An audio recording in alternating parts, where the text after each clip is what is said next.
We don't have to change what's going on out there. That's the wind that's blowing.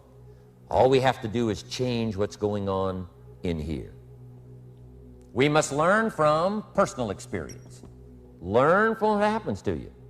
Take a look back over the last few months. Did you make some mistakes? How could you correct those for the future? Take a look back over the last year. Have you done it right or done it wrong? Let's correct it for the next year. Learn from your personal experience. Mr. Schoaf asked me when I first met him, he said, Mr. Rohn, how are you doing? You've been out there now 6 years. And I said, I'm not doing very well. He said, I suggest you not do that anymore. What a simple, swift analysis to my situation. He said, if you keep doing it, the next 6 years will be like the last 6. You don't want that to happen. Let's make the changes. So learn from your personal experience. So the man who shared with me ideas that changed my life, when I met him, I was 25 years old. And when I first got acquainted with him, I used a lot of excuses as to why I wasn't doing well. And he said, well, tell me a little bit about your story. And I told him, you know, I was behind on my bills, had pennies in my pocket and nothing in the bank, that I was embarrassed about being behind on my big mouth promises to my family. And then he gave me one little simple phrase that really forever changed my life. And here's what he said.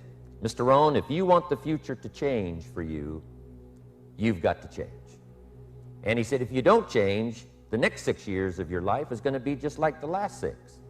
You'll still be behind on your bills. You'll still be behind on your promises. But then he gave it to me in the form of a promise. When I was 25 years old, I've remembered it all these years, and I've shared this promise now with probably over 3 million people in the last 30-plus years. And it's going to be valid for you, so listen carefully to this promise. My teacher said to me, young man, if you will change, everything will change. If you will get better, everything will get better. What a clear message that was for me. He said, if you'll change your philosophy, if you'll change your habits, if you'll refine your thinking, if you'll change and accept some new disciplines, if you'll turn the corner where you've been in the past, go for a new life for the future, he said all kinds of remarkable things will happen if you will change. Before I met Mr. Schoaf, I used to cross my fingers and say, I sure hope things will change. I was hoping the government would change and the tax structure would change and that my boss would change and pay me more money. I was hoping that, you know, economics would change and prices would come down. And I was hoping that circumstances would get better. And then I discovered from my teacher that those things are going to continue the same. In fact, all of those things that happen to us is kind of like the wind that blows. And the wind blows on us all. In fact, in America especially, the last 6,500 years of recorded history, we've got probably the most favorable wind that's ever blown. Economics and circumstances, living in a free country, democracy and freedom, an excellent economy. Sure, we struggle at times, but compared to the rest of the world in the last 6,500 years, we've got the best wind ever. But if you just let the wind blow, I'm telling you, it won't take you where you want to go. All of us must use this wind to take us to the dreams we've got, to the equities we want, to the money we want, to the income we want, and to all the things we want our life to have. This is where we want to go, and we've got a good wind, but we must not leave our future just to the wind, just to the economy, just to the structure of the way things are happening today. Here's what we must learn to do, and that is set a good sail. And if you'll learn to set a good sail, and that's what my teacher taught me in those early days. He said, Mr. Rohn, the wind is going to blow however it's going to blow. Politics are going to be politics, and the economy is going to be the economy. And however it turns out, that's the way it's going to be. What you must learn to do is not to wish for a better wind. That's naive. The key is to wish for the wisdom and the skills and the learning so that you can set a better sail. And so that's what I did at age 25. I went to work not on the economy. I went to work not on the community. I didn't go to work to try to change the government. I didn't go to work to try to change my boss or the company. I didn't go to work to try to change circumstances. I went to work to try to change myself. And I picked up that promise my teacher shared with me that if I would change, my income would change. If I would change, my bank account would change. If I would change, my future would change. And sure enough, his promise came true for me. The first 6 years of my economic life, I wound up broke. Those pennies in my pocket, nothing in the bank, behind on my promises. The second 6 years of my economic life, I wound up rich. But interestingly enough, the second 6 years of my economic life, the government was about the same and the economy was about the same. You know, the companies were about the same. What they paid was the same. Circumstances around me were the same. You know, my negative relatives were the same. But I was not the same. Mr. Shoaff, my teacher, started with money. You know, money's not the only place to start in talking personal development. But it's where he started, so here's the best lesson I can give you on economics. It's very simple. We get paid for bringing value to the marketplace. That's about as simple as I can put economics. We get paid for bringing value to the marketplace. Now, it takes time to bring value to the marketplace. However, we do not get paid for time, so we cross that out. Mistakenly, the man says, I'm making about $20 for an hour. Not true. If that was true, you could just stay home, right, and have him send your money. So that's not true. We don't get paid for time. We get paid for value brought to the marketplace. Is it possible to become twice as valuable to the marketplace and make twice as much money in the same time? Is that possible? The answer is yes. Could you become 3 times as valuable as you might be right now to the marketplace and make 3 times as much money in the same time? And the answer is yes. 5 times, 10 times? Of course. America is unique. It's a ladder decline. It starts down here, let's say, at $5 an hour, and it keeps going up. Top income last year, $80 million. The guy who runs Coca-Cola. Now, that's a heck of a ladder. That's why everybody wants to come here. Right? The boat people are not headed for Vietnam. People haven't plotted and schemed for 50 years saying if I could just get to Poland, everything would be okay. Not true. Everybody wants to come to America. And the reason is because we've got the best wind ever blowing in our favor. We've got the best economic opportunity anybody's had in 6,500 years. And all you have to do is understand it and take advantage of it. Now, there's some key questions to ask here. Why would the marketplace pay someone only $5 an hour? Very simple answer. They're not very valuable to the marketplace. Now, we must underline to the marketplace. This person might be a very valuable brother. Yes. Member of the family, valuable. Yes. Valuable member of the church, of course. Valuable citizen of the country? Yes. Valuable in the sight of God? No doubt. We're all of equal value in the sight of God. But if you're not very valuable to the marketplace, you don't get much money. You say, well, it shouldn't be that way. Well, then you got to start your own country. You know, this one's been in process for 200 years, and this is the best we've been able to come up with so far. But here's the key. You don't have to stay here. Now, as you begin to climb this ladder, why would the marketplace pay some people $50 an hour? Answer, evidently, they must be more valuable to the marketplace. 10 times more valuable. And is that possible for someone to be 10 times more valuable and earn $50 an hour instead of 5? And the answer is yes. That's what America is all about. Now, why would the marketplace pay some people $500 an hour? Evidently, this person must be much more valuable to the marketplace. That's what's important to understand, to the marketplace. And would the marketplace pay one person $80 million for 1 year's work? And the answer is, of course. If you helped a company make $1 billion, would they pay you $80 million? I'm telling you, it is possible. And that's why America is so exciting. That's why this financial ladder is so exciting.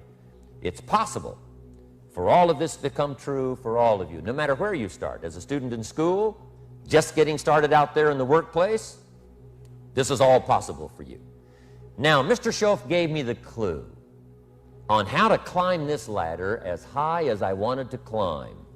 Now, we're talking primarily economics here. There's a lot of other ways to become valuable to your family, valuable to your friends, valuable to the community, valuable to the team, right? Valuable to the team effort, valuable to the concert.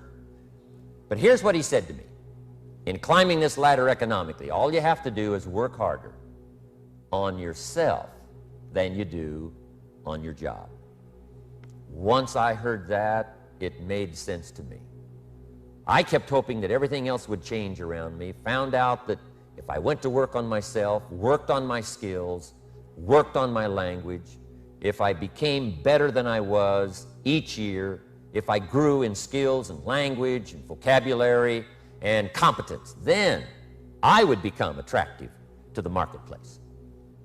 I think it's every person's heritage here, especially in America, to become financially independent. Now, let me give you my definition of financial independence. Financial independence is the ability to live from the income of your own personal resources. Financial independence. Now it depends on how you want to live. If you need $2,000, $3,000 a month, if you need $4,000 or $5,000 a month, if you need $10,000 a month, some people may need, $30,000 a month. But whatever you would need to live, and you could earn that living from the income of your own personal resources, that's what I call financial freedom, financial independence. And let me show you how to acquire it. If you start at age 15, between ages 15 and 35 is 20 years. And in my personal opinion, based on my own studies and my own experience, 20 years, in my opinion, is enough time to become financially independent. If you're not, you don't live in the wrong country. Probably what's happened is you have the wrong plan. And it's easy to be a nice person with the wrong plan. I found that when I was 25 years old. I was broke at age 25, and I was a nice guy. You would have liked me. And I'm telling you, my plans up until then, especially my financial plan, left me broke. Totally changed it the next 6 years, and I became financially independent. So I know what I'm talking about. It is possible in a reasonable amount of time, 15 to 35, whatever, 20 years time, enough time. You can do it in a much shorter period of time, like I did if you want to, but this is a reasonable enough time. But here's number one. First of all, you got to have the right philosophy. Philosophy is our ability to gather knowledge and sort through it and decide what's valid.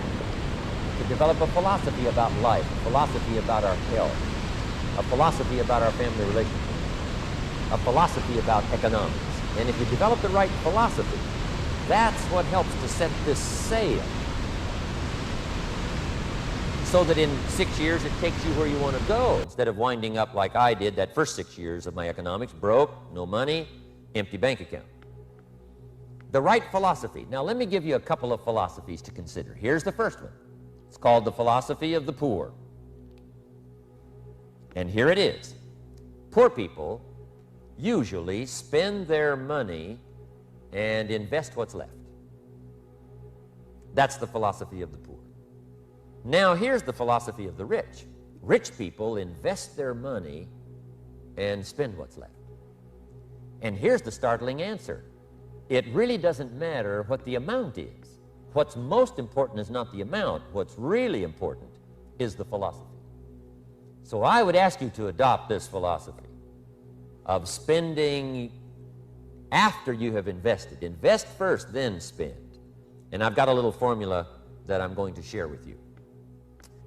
And I promise you, if you started at age 15, now if you're over 15, right, you've still got plenty of time. You still got 20 years. If you're 30, you've still got 20 years. I mean, you still got plenty of time to start what I'm about to share with you. What to do with $1. Here's my first bit of advice. Never spend more than 70 cents. Never spend more than 70 cents. Now, you got to pick some number, and the number you pick is going to be determined by your philosophy. It's going to be determined by what you've been taught or your experience teaching yourself. When I first met my teacher, Mr. Schoaf, I was at about 110% of each dollar. I'm down at budget finance, hawking my furniture and my car one more time. And then I learned a whole better formula for financial independence. Number one, don't spend more than 70 cents. Now, kids say to me, well, okay, what do I do with the other 30 cents? And here's what I teach them. 10 cents for charity. Charity or church, or helping people that can't help themselves. 10 cents to support worthy projects. Projects that you feel good about. 10 cents out of every dollar. It's called being generous with part of what you've taken out of society. Now, in my opinion, nothing teaches us character better than generosity. No class, no teacher, no book teaches character better than generosity. And the best time to start is when the amounts are small. And I know if kids learn these lessons well, they'll give a dime out of a dollar, help people that can't help themselves, support worthy projects. Or if you belong to a church, they teach tithe, piece of. That's very important. Now, because when the amounts get larger, sometimes it's a little more difficult. You know, giving 100,000 out of a million, someone says, oh, if I had a million, I'd give 100,000. I'm not sure. That's a lot of money. So the time to start is when the amounts are small. 10 cents out of the dollar. Okay, next 10 cents I call active capital. Active capital means do something to make a profit. Active capital. Set aside a portion of your income. Wages are okay, but I'm telling you, wages will make you a living. Profits will make you a fortune. So set aside part of your income as capital, called active capital. Any kind of project you can possibly think of, you can possibly come up with. So, 10 cents out of your living, out of the money you earn, set aside for capital. Capital to try your best to show a profit. Profits are better than wages. One, you can't usually start wages until you're about 16, 15, 16, but you can make a profit long before you're eligible to start earning wages. And then there's no limit to profits, and they can double and triple and quadruple. You know, there's no limit. It's incredible how fast profits can grow. So profits are better than wages. Wages make you a living, profits make you a fortune. Now, the third 10 cents is vitally important. I call it passive capital. Capital you let somebody else use. A financial institution, stocks and bonds, mutual funds, whatever. Let someone else use it. You furnish the money. They use it to make a profit, but they pay you for the use of it, called interest. And here's one of the things that'll make you financially independent fairly quickly, and that's called compound interest. And this is how you get it. Letting someone else use a portion of your money, your substance. They show the profit, they pay you interest. And this passive capital, I'm telling you, over a sustained period of time, if you'll develop this little 10, 10, 10, and 70, especially starting at age 15, I'm telling you, by the time you're 35, you will be financially independent. You'll have the ability to live from the income of your own resources. And then one more point on passive capital. There's a Bible philosophy. I'm an amateur on the Bible. But there's a Bible philosophy that teaches the borrower is servant to the lender. And if you want to be in a powerful position as you grow older, finally when you become mature, maybe have your own business, things have worked out for you for the future, the position you always want to be in is the power position. And that's called the lender. The lender is the power position. So if kids learn early enough, and then you ask them what they'd like to be when they grow up, I'm telling you, once they understand, they'll say, well, one of the things I want to be is one of those lenders. That's the power position, not the spender. No, you'll be pitied the rest of your life if you just become a spender. You got to become a lender. And I think this is the one formulas to follow. 10 cents out of every dollar. Let someone else use it. Be the lender, power position. Then try to show a profit. Can't we teach our children how to take $1, search the neighborhood, find a broken wagon, pay $1 for it, bring it home, you know, clean it up, sand it until it's clean, paint it red till it shines, straighten out the wheels till they're true, take it back to the neighborhood, sell it for $5? Anybody can do that. Now, does the child deserve $4 profit? And the answer is yes. Society now has a mended wagon. That's what America's all about. Finding something, touching it, making it better, making a profit, taking part of your resources, helping people who can't help themselves. Let someone else use it to make a profit. Some projects require more capital than one person has. Exciting. And then let them pay you for the use of it. America's had this philosophy now all these years. Communism has taught all these years capital belongs in the hands of the state, not in the hands of the people. We've been teaching all these years capital belongs in the hands of the people, not in the hands of the state. And we turned out to be right. Capital in the hands of the kids, capital in the hands of the people. Enterprises that make a profit, enterprises that grow. It's the hope of our future. So that little simple formula, I hope, will help you. Now, one more key on financial independence, and that is attitude. I used to say, I hate to pay my bills. My teacher straightened me out on that. He said, let's see, Mr. ROHN, what you hate to do is pay $100 on an account and reduce your liabilities and increase your assets. I said, well, no, not if you look at it that way. He said, well, it all depends on how you look at it. So wouldn't you love to pay your bills, reduce your liabilities, increase your assets? You got to have that kind of attitude. I found out the same attitude about taxes. I used to say, I hate to pay my taxes. And Mr. Shove said, well, that's one way to live. But don't you understand? Taxes is how we care and feed the goose that lays the golden eggs. Wouldn't you want to do your share? Someone says, yes, but the goose eats too much. Probably true. But hey, we all eat too much. We all need to go on a diet. Better a fat goose than no goose. So I finally became a happy taxpayer. I gladly pay, do my part, because that's what makes the whole system run, each of us doing our part.